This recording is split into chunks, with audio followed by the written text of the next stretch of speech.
আঞ্জুমের হত্যাকারী পাশের বাড়ির সেই জুনেল গ্রেপ্তার। গত বৃহস্পতিবার নাসিফা জান্নাত আঞ্জুম বাড়ি থেকে কোচিংয়ে যাওয়ার পরে আর কিন্তু সে বাড়ি ফিরেনি। গত শনিবার তার বাড়ির পাশেই মিলে তার মরদেহ।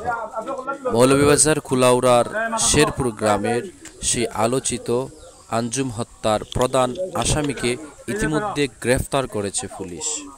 এমনকি যখন নাসিফা জান্নাত আঞ্জুমের মরদেহ পাওয়া যায় তখন সেই ঘাতক সেখানেই উপস্থিত ছিল, এমনকি তার লাশ দেখছিল।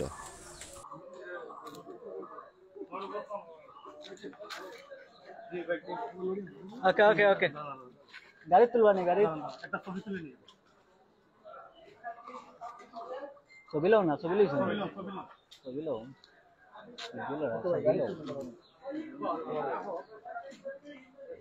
হাতে রয়েছে হালকা ফটো যাও না তুমি